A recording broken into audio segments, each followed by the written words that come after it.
Hello बच्चों, आज के हम अपने इस लेक्चर में अम्ल एवं क्षार के रासायनिक गुणों का अध्ययन करेंगे। हम पिछले लेक्चर में अम्ल एवं क्षार की सूचना देने वाले जो सूचक होते हैं उनका अध्ययन कर चुके हैं। पिछले टॉपिक में पढ़ा है कि जो इंडिकेटर्स होते हैं वो 3 प्रकार के होते हैं, प्राकृतिक सूचक या नेचुरल इंडिकेटर्स, दूसरे आर्टिफिशियल या उसी को हम सिंथेटिक इंडिकेटर्स भी बोलते हैं या उसी को संश्लेषणात्मक सूचक कहते हैं, और लास्ट जो थर्ड टाइप होता है वो होता है ऑल्फैक्टरी इंडिकेटर्स या सुगंधीय सूचक, है ना। तो तीनों को हम बाकायदा पढ़ चुके हैं, तीनों के जो प्रभाव होते हैं अम्ल क्षार पे वो भी देख चुके हैं। अब आज हम एक अगला टॉपिक लेके आए हैं इसी चैप्टर का, जिसका नाम है अम्ल एवं क्षार के रासायनिक गुण, यानी कि chemical properties of acid and base. तो इसमें सबसे पहला होता है धातुओं से क्रिया, धातु या मेटल, है ना, मेटल से क्रिया।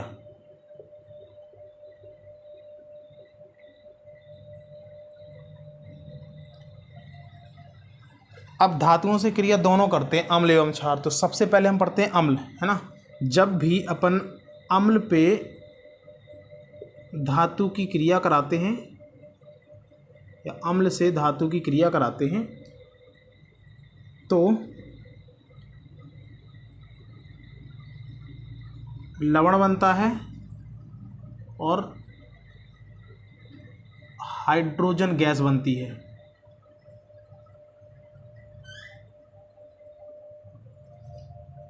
जैसे HCl पर यदि सोडियम धातु की क्रिया कराएं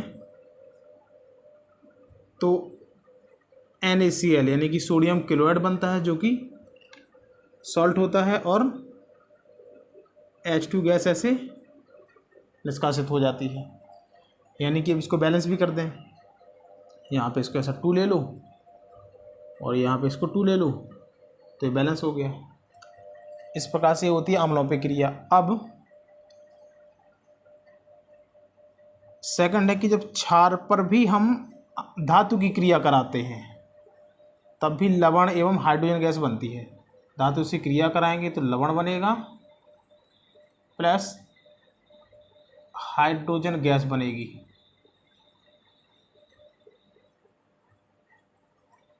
जैसे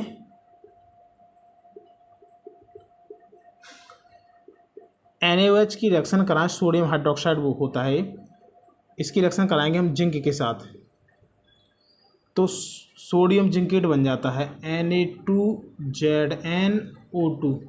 इसको बोलते हैं सोडियम जिंकेट, जो कि एक सॉल्ट है या लवण है, और H2 गैस ऐसे निष्कासित हो जाती है। गैस के लिए हम ऊपर तीर का चिन्ह बनाते हैं। रासायनिक समीकरण को लिखने का जो तरीका होता है वो यही होता है कि जो गैसें होती हैं उनके लिए हम क्या करते हैं, उनके साइड में तीर का चिन्ह ऊपर की ओर बना देते हैं, ठीक है। अब देखो ये क्या है, क्षार है, ये जिंक धातु है। क्षार ने जिंक धातु से क्रिया करी तो लवण बनाया और H2 गैस बनी।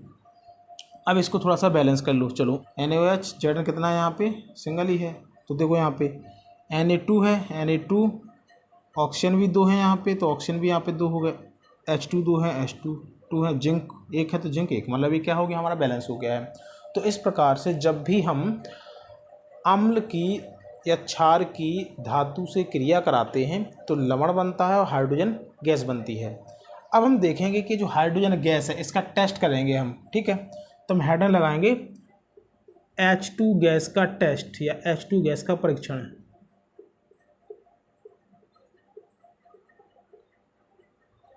कैसे पता चलता है कि H2 गैस ही निकलती है इसमें, ठीक है। देखो हम क्या करें, कोई भी क्रिया ले लो, चाहे क्षार से कराओ धातु की क्रिया, चाहे अम्ल से, है ना। जैसे यहाँ पे रिएक्शन करा रहे हैं अपन, तो इसमें क्या होता है कि जो हाइड्रोजन गैस होती है वैसे बुलबुलों के रूप में ऐसे बाहर निकलती है। ये क्या है, H2 के बुलबुले हैं ये।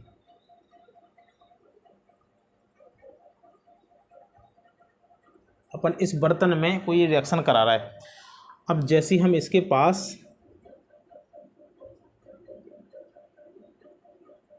कोई जलती हुई कैंडल्स लाते हैं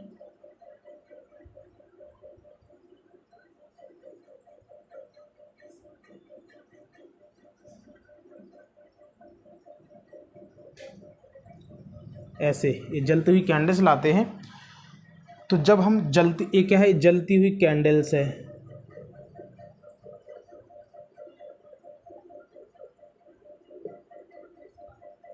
जलती हुई मोमबत्ती। तो ये जो इसकी ज्वाला है, यानी ये जो जल रही है, तो ये जो H2 गैस के बुलबुले हैं, इसके कारण जैसे ही इसके संपर्क में आती है तो पॉप साउंड करती हुई बुझ जाती है कैंडल्स। तो इसका मतलब ये हुआ कि इसमें H2 गैस क्या हो रही, निकल रही है। जब भी हम धातु की अम्ल से या क्षार से क्रिया कराते हैं तो लवण बनता है, हाइड्रोजन गैस बनती है।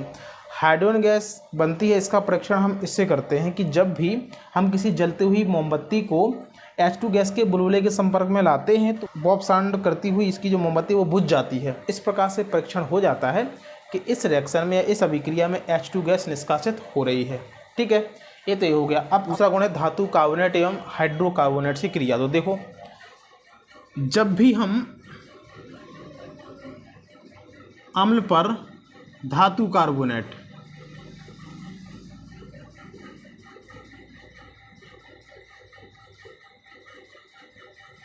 जब भी हम अम्ल से धातु कार्बोनेट की क्रिया कराते हैं तो लवण बनता है प्लस कार्बन डाइऑक्साइड गैस बनती है प्लस जल बनता है। जैसे HCl की क्रिया कराएं, हाइड्रोक्लोरिक अम्ल की क्रिया, धातु कार्बोनेट मतलब Na2CO3 से, तो पहले तो NaCl बनेगा, फिर CO2 गैस बनेगी और फिर H2 यानी कि जल बनेगा। CO2 गैस है ना, तो इसके लिए हम क्या करेंगे, ऐसा तीर का चिन्ह लगाएंगे। बैलेंस कर लो इसको, बैलेंस भी हो गया ये। यानी कि जब हम अम्ल पर धातु कार्बोनेट की क्रिया कराते हैं तो लवण बनता है, CO2 गैस निकलती है और जल बनता है। इसी प्रकार से जब हम अम्ल पर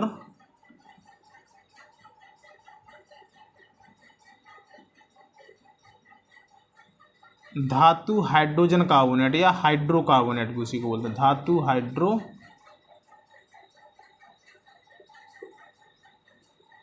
कार्बोनेट की क्रिया कराते हैं तो लवण बनता है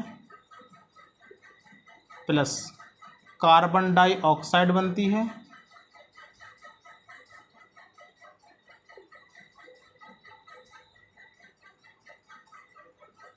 और जल बनता है। इसको भी एक उदाहरण से समझते हैं। जैसे हम HCl की क्रिया कराएं किसी धातु हाइड्रोकार्बोनेट से, मतलब NaHCO3, इसको बोलते हैं सोडियम हाइड्रोजन कार्बोनेट, या इसी को सोडियम बाइकार्बोनेट भी बोलते हैं।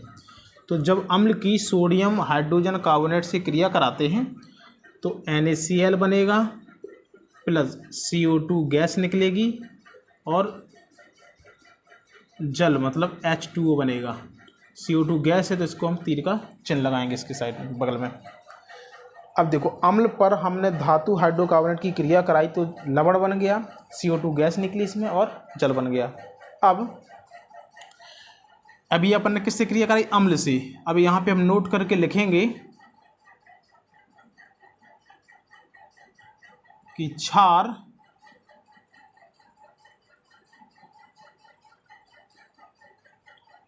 कभी भी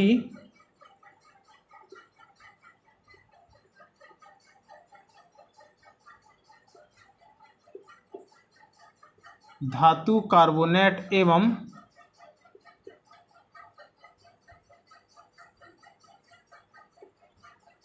धातु हाइड्रोकार्बोनेट से क्रिया नहीं करता है।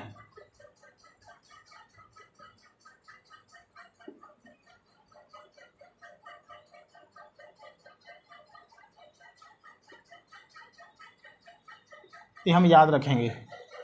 नोट करेंगे कि क्षार कभी भी धातु कार्बोनेट एवं धातु हाइड्रोकार्बोनेट से क्रिया नहीं करता है। चलो अब हम इसमें परीक्षण करेंगे कि इसका CO2 का टेस्ट करेंगे कि CO2 का कैसे पता चलता है कि CO2 गैस निकलती है। ठीक है, अब देखो हम यहाँ पे हेडिंग लगाएंगे क्या, CO2 गैस का परीक्षण।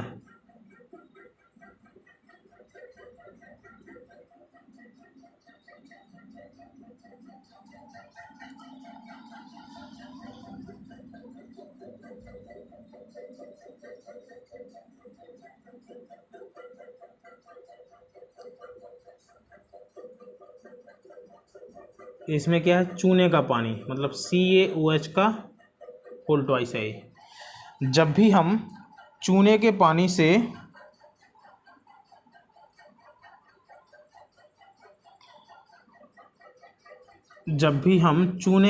में से CO2 गैस को पास कराते हैं तो जो चूने का पानी है ये दूधिया हो जाता है और कैल्शियम कार्बोनेट एवं जल बनाता है। कैसे, जैसे देखो यहाँ पे हमने क्या किया, चूने के पानी यानी कि CaOH का होल ट्वाइस से हमने CO2 गैस को पास कराया। जैसे ही CO2 गैस को पास कराया तो CaCO3 और प्लस जल बनता है। इसका मतलब ये हुआ कि जो पानी है वो दूधिया हो जाता है, जो चूने का पानी है वो क्या हो जाता है, दूधिया, है ना। क्यों, क्योंकि उसमें कैल्शियम कार्बोनेट बन चुका है। ठीक है, तो CO2 गैस को प्रवाहित करते हैं तो पानी दूधिया हो जाता है। जैसे पानी दूधिया हो गया ना, इसका मतलब ये है कि इसमें से हमने क्या प्रवाहित किया है, CO2 गैस को प्रवाहित किया है। ठीक है, तो इस प्रकार से क्या हो जाता है, CO2 का परीक्षण हो जाता है। इसका एक और तरीका होता है कि जब हम कैल्शियम कार्बोनेट और जल से कैल्शियम कार्बोनेट एवं जल से CO2 गैस को पास कराते हैं तो ये जो विलयन होता है ये क्या हो जाता है, कलरलेस हो जाता है। क्यों, क्योंकि कैल्शियम बाइकार्बोनेट का फॉर्मेशन हो जाता है। तो इसका अर्थ भी ये होता है कि हमने क्या किया है, इससे CO2 गैस निकली इस रिएक्शन में, यानी CO2 गैस को प्रोवाइड कराया है हमने। ठीक है, तो इस प्रकार से CO2 गैस का परीक्षण हो जाता है। अब हम नेक्स्ट हेडिंग लगाएंगे, इसको जब तक नोट करो, यहाँ पे दिख नहीं रहा था इसलिए मैंने इस डायग्राम को यहाँ पे बना दिया है। ठीक है, आगे बढ़ते हैं। चलो अब नेक्स्ट है अम्ल एवं क्षार की आपस में क्रिया।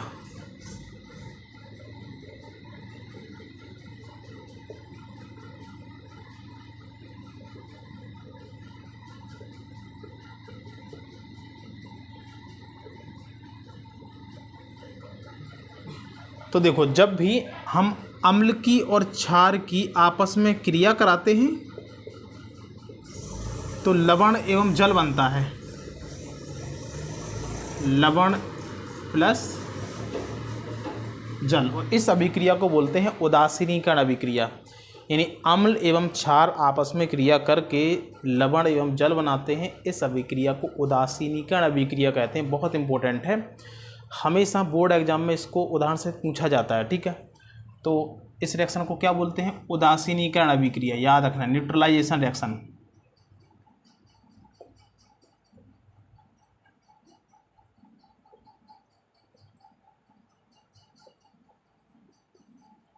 यानी जब अम्ल एवं क्षार की आपस में क्रिया होती है तो लवण एवं जल बनता है। इसको उदासीनीकरण अभिक्रिया कहते हैं। एग्जाम्पल के लिए क्या करेंगे हम, जैसे हम HCl की क्रिया कराएंगे NaOH से। ये अम्ल है, ये क्या है, क्षार है, इनकी आपस में क्रिया होगी तो NaCl यानी कि लवण बनता है प्लस H2O बन जाता है। इसको बोलते हैं उदासीनीकरण अभिक्रिया। बहुत इंपॉर्टेंट है बोर्ड एग्जाम के लिए। ठीक है, चलो नेक्स्ट क्या है अपना, चौथा इसका रासायनिक गुण है अम्ल की धात्विक ऑक्साइड से क्रिया। अम्ल की धात्विक ऑक्साइड से क्रिया, यानी कि जब भी हम अम्ल की क्रिया, मतलब जो धात्विक ऑक्साइड होते हैं वो क्षारीय प्रकृति के होते हैं। ठीक है, पहले तो यहाँ पे एक बात लिखेंगे हम, क्या लिखेंगे, सभी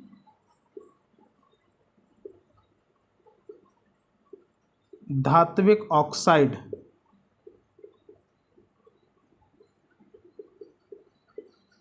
क्षारीय प्रकृति के होते हैं।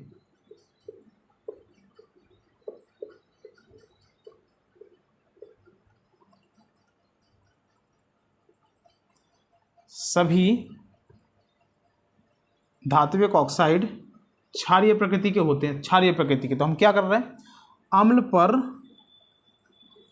क्रिया करा रहा है किसकी, धात्विक ऑक्साइड की, मतलब जो धातु के ऑक्साइड होते हैं, धात्विक ऑक्साइड की। तो अब देखो मैं क्या बोल रहा हूँ, अम्ल की क्रिया कराना है धात्विक ऑक्साइड से। तो हम पढ़ चुके हैं कि सभी धात्विक ऑक्साइड क्षारीय प्रकृति के होते हैं। तो ऐसा मान लो कि अम्ल पे किसकी रिएक्शन होगी, क्षार की होगी ना, तो क्या बनेगा, लवण और जल बनेगा।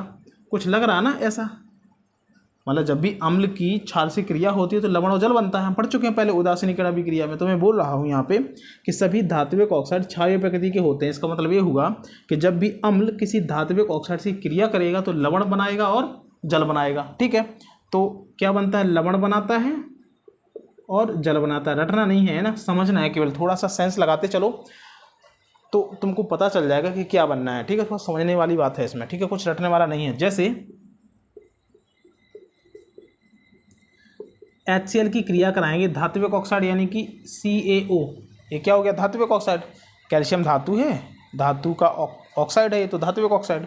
तो इस पर रिएक्शन कराएंगे तो क्या बन जाएगा, CaCl2, यानी कि क्या होता है, लवण होता है। इसको बैलेंस कर लो और प्लस H2O बाहर हो जाएगा।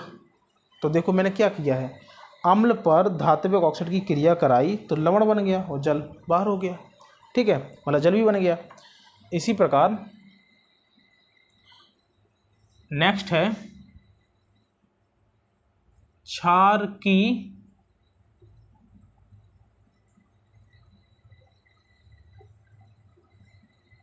अधात्विक ऑक्साइड से क्रिया।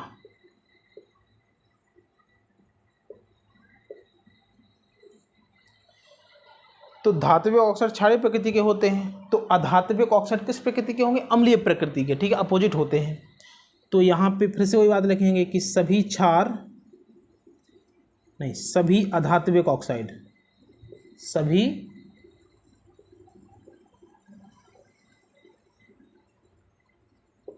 अधात्विक ऑक्साइड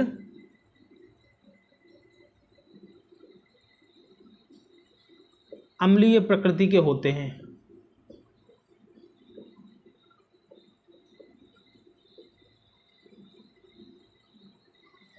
सभी अधात्विक ऑक्साइड नहीं, अधात्विक ऑक्साइड कैसे होते हैं, अम्लीय प्रकृति के।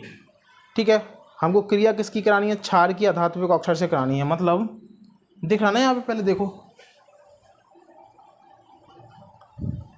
चलो हम इसको यहाँ पे करते हैं। ठीक है, यानी कि क्षार की रिएक्शन करानी है, यानी कि क्षार की रिएक्शन करानी है किससे, अधात्विक ऑक्साइड से।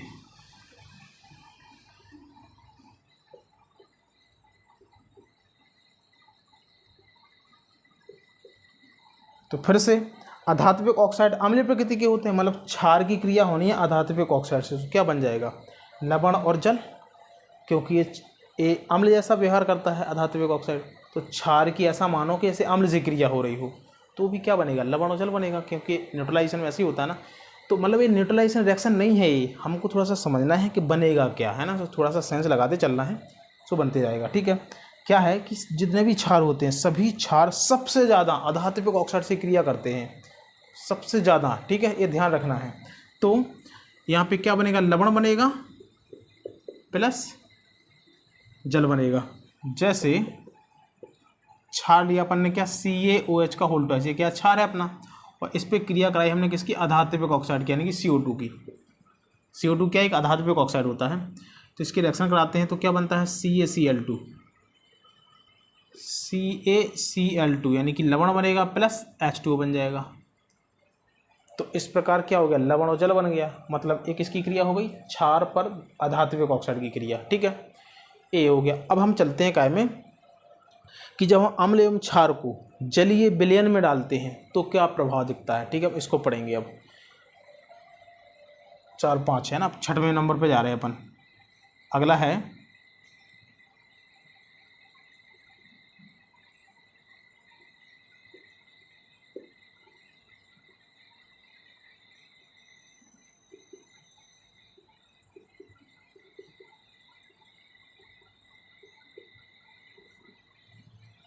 जल में अम्ल एवं क्षार का प्रभाव। तो देखो यहाँ पे एक क्या है इसमें, ये है जल यानी कि H2O, और हम यहाँ पे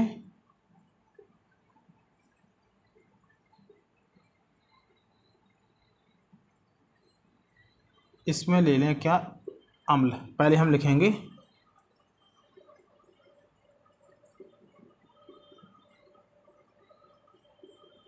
अम्ल का प्रभाव। तो जैसे ही मतलब अम्ल ले लो, इसको HCl ले लिया मान के चलो, तो इसको हमने क्या किया, जैसे हमने जल में डाला इसको, तो क्या होता है H+ आयन प्लस यहाँ पे क्या होगा Cl- आयन। तो H+ आयन जो होता है इनसाइड इसके H+ आयन होता है, लेकिन वो एग्जिस्ट नहीं करता है, सिंगल H+ आयन यानी अकेला H+ आयन एग्जिस्ट नहीं करता है। क्या करेगा ये H3O+ आयन के फॉर्म में रहता है सॉल्यूशन में, हमेशा याद रखना है। जब भी जल में हम किसी अम्ल को डालते हैं तो Cl- आयन के फॉर्म में, और H+ आयन सिंगल नहीं रहता है, यानी अलोन नहीं रहता है, यानी H+ आयन अकेला नहीं रहता है। क्या करेगा वो H3O+ आयन के फॉर्म में रहेगा, क्योंकि H+ आयन एग्जिस्ट नहीं करता है। ठीक है, मतलब हुआ क्या है, हमने H+ आयन को H2O में डाला तो क्या हो गया ये H3O+ आयन हो गया। इसको बोलते हैं हाइड्रोनियम आयन, हाइड्रोनियम आयन। जल के अंदर क्या होता है H+ आयन होता है। ठीक है, तो सिंगल H+ आयन नहीं एग्जिस्ट करता है, वो क्या करेगा H2O से रिएक्ट करके H3O+ आयन के फॉर्म में रहता है वो। ठीक है, Cl- आयन ऐसा रहता है। ये तो हो गया किसका, अम्ल का प्रभाव। सेकंड है कि जब हम इस जल में क्षार को डालें, ठीक है, मैं डायग्राम नहीं बना रहा हूँ, सीधा समझ लो। जब भी हम क्षार को डालेंगे इसमें NaOH को, ठीक है, तो ये कैसे इन H2O मतलब वाटर, तो ये Na+ ion plus OH- ion के फॉर्म में रहता है, मतलब OH- आयन के फॉर्म में रहता है। मतलब क्षार के जलीय विलयन में OH- आयन होता है। ठीक है, और अम्ल के जलीय विलयन में क्या होता है H+ आयन होता है, लेकिन वो सिंगल H+ आयन नहीं होता है, वो कैसा होता है हाइड्रोनियम आयन के फॉर्म में होता है ना। क्योंकि H+ आयन एग्जिस्ट नहीं करता है, अकेला H+ आयन एग्जिस्ट नहीं करता है, इसलिए H3O+ आयन यानी कि हाइड्रोनियम आयन के फॉर्म में रहता है। ठीक है, इतने हो गए हमारे क्या, अम्ल एवं क्षार के रासायनिक गुण। इस प्रकार से हमने आज अम्ल एवं क्षार के रासायनिक गुणों को कंप्लीट कर लिया है। अब नेक्स्ट वीडियो में नेक्स्ट टॉपिक के साथ मिलेंगे। पढ़ाई करते रहिए।